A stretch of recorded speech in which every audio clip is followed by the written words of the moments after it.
That was bad.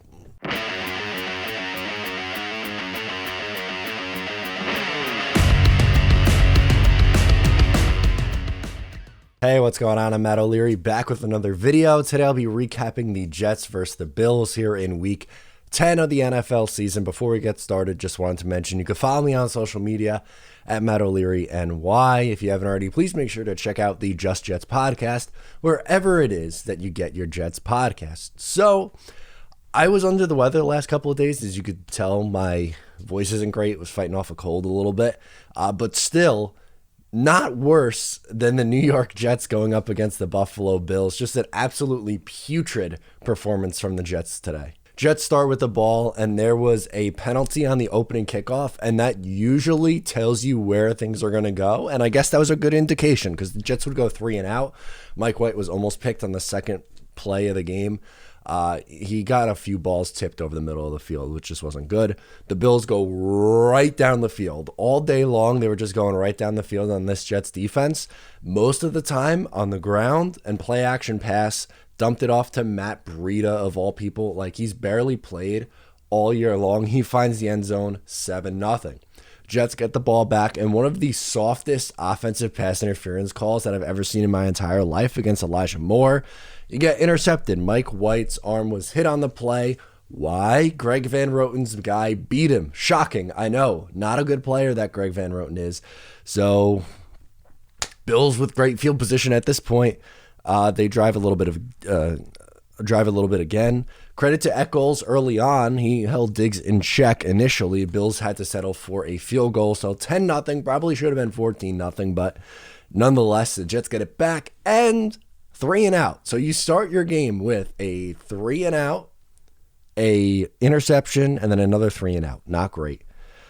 Jets get the sack on 3rd down on the next Bills drive to kick the Bills out of field goal range, which that was like one of the rare good defensive plays from the Jets today. Credit to them, knocking the Buffalo Bills out of field goal range because it looked like they were just going to put up more points on the board. But hey, how about it? I'll take it. One of the worst sequences of the day was right here for the New York Jets on their next possession. They would get it to just 4th and inches. And the Jets took a delay of game penalty on 4th and inches. How you, 1, don't know you're going for it.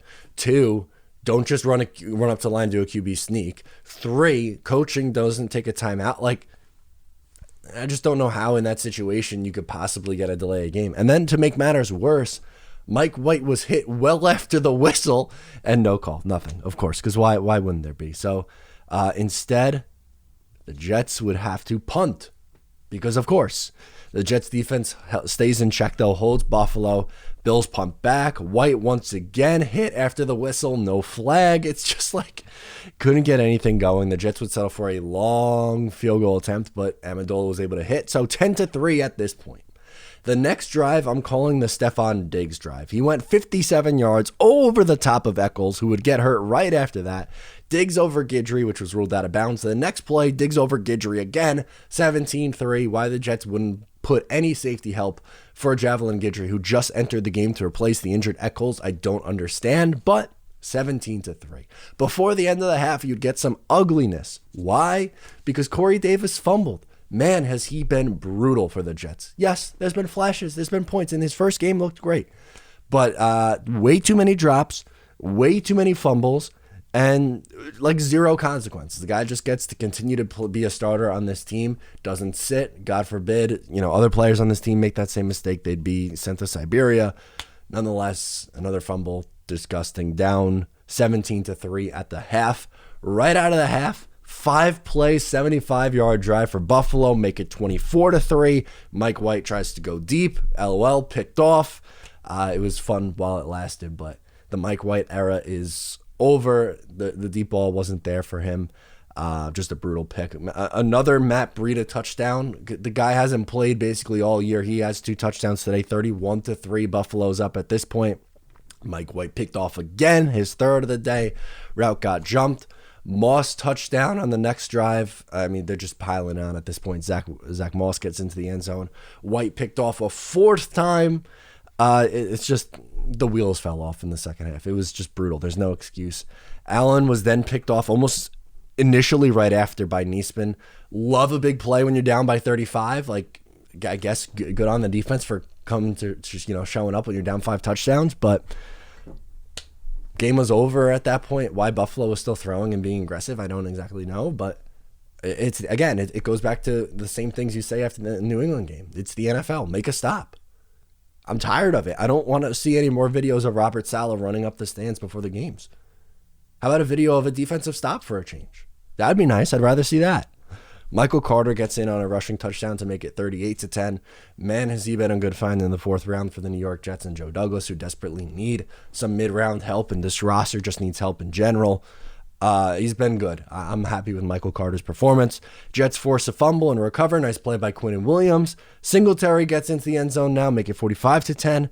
Mike White gets hit up high, and he would leave with an injury. Joe Flacco would come in for some garbage time at this point. He hits Elijah Moore for a touchdown, who's been hot recently. He's got 4 touchdowns in the last 4 games. 45-17 is your final score today. Again, just from top to bottom, I mean, really, there's not a whole lot of positives to take out unless you want to talk about Michael Carter, who was good, and Elijah Moore, who was good. I mean, the quarterback play wasn't good. Offensive line, especially on the interior, wasn't good. Holding penalties weren't good. Defense, I mean, the linebacker, is there, besides C.J. Mosley, Bryce Hall, and Michael Carter II, is there a linebacker, corner, or safety on this roster who is starting for another team? No. I mean, your answer is no. They just really lack talent there. They need a ton of help. They do. They just need help.